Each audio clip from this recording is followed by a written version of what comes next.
English बोलना और उसकी आदत बनाना आजकल का ट्रेंड बन गया है।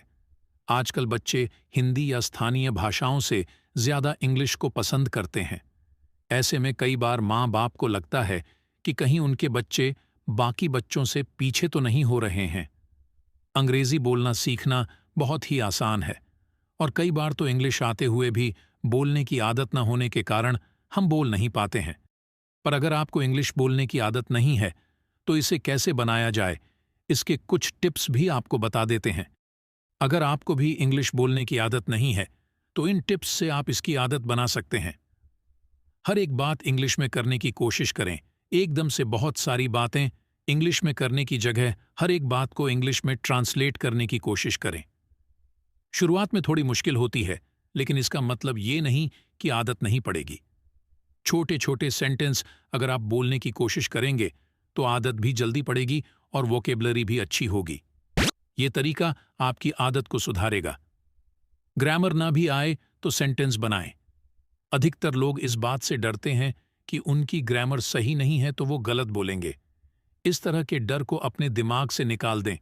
बहुत सारे ऐसे लोग होते हैं जिन्हें ग्रामर नहीं आती है और सेंटेंस फिर भी बना लेते हैं। अमेरिकन इंग्लिश और ब्रिटिश इंग्लिश में फ़र्क ज़्यादातर ग्रामर का ही है, और ऐसे में अगर आपको लगता है कि आप कहीं से भी अपनी ग्रामर के कारण पीछे हो जाएंगे तो ये गलत है। प्रैक्टिस करने से सभी चीज़ों का ज्ञान हो जाएगा, चाहे वो ग्रामर हो या फिर वो किसी और चीज़ की बात हो। इसलिए सेंटेंस बनाने की कोशिश करें और परेशान ना हों। बेसिक ग्रामर आपको आती हो इतना ही काफ़ी है। प्रेजेंट, पास्ट और फ्यूचर का ज्ञान हो, इससे ही आपकी इंग्लिश अच्छी हो जाएगी। इंग्लिश फिल्में और टीवी सीरियल हेडफोन लगाकर सुनें, ये एक तरह से दिमाग को ट्रेन करने का तरीका है। आपको इंग्लिश फिल्में और टीवी सीरियल हेडफोन लगाकर सुनना चाहिए। ऐसे में शब्दों की वर्तनी बहुत अच्छी तरह से समझ आने लगेगी। अगर आपको शुरुआती दौर में ब्रिटिश इंग्लिश समझ नहीं आ रही है तो सेंटेंस बनाने के लिए अमेरिकन इंग्लिश का प्रयोग करें। अगर आपको इंग्लिश फिल्में और टीवी सीरियल एकदम समझ नहीं आ रहे हैं तो उन्हें पहले सबटाइटल के साथ देखने की कोशिश करें। ये तरीका दिमाग को ट्रेन करने के लिए बहुत ही अच्छा साबित हो सकता है। ऐसे में आपको ज़्यादा आसानी से इंग्लिश समझ आएगी। चीज़ों के नाम इंग्लिश में सीखें। वोकैबुलरी अच्छी करने का एक सीधा सा तरीका ये है कि आप अपने आसपास की चीज़ों के नाम इंग्लिश में सीखें।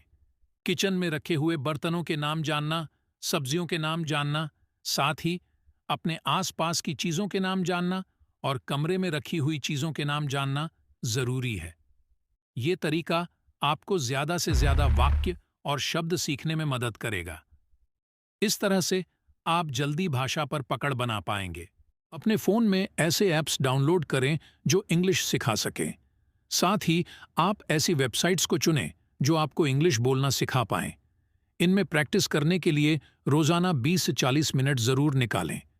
वैसे तो ऐसे बहुत सारे ऐप्स आपको प्ले स्टोर में मिल जाएंगे, लेकिन जो सबसे अच्छा और फ्री ऐप है, अगर आप उसके बारे में जानना चाहें तो हमारी ये वीडियो देख सकते हैं।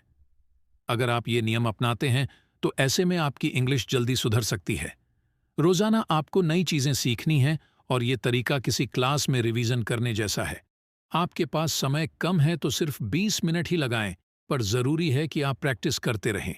ये तरीके इंग्लिश बोलना सीखने के लिए अच्छे साबित हो सकते हैं और इसलिए आपको इन्हें चुनना चाहिए। इंग्लिश बोलना सीखना ज़्यादा मुश्किल नहीं है, बस थोड़े से कॉन्फिडेंस की ज़रूरत है।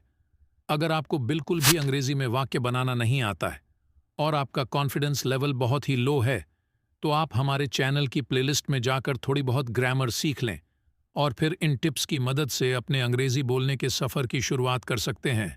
चलिए, हम ऐसी ही किसी यूज़फुल वीडियो के साथ आपसे फिर मिलेंगे। तब तक हमारे यूट्यूब चैनल को देखते रहें और सीखते रहें, क्योंकि पढ़ेगा इंडिया तभी तो बढ़ेगा इंडिया।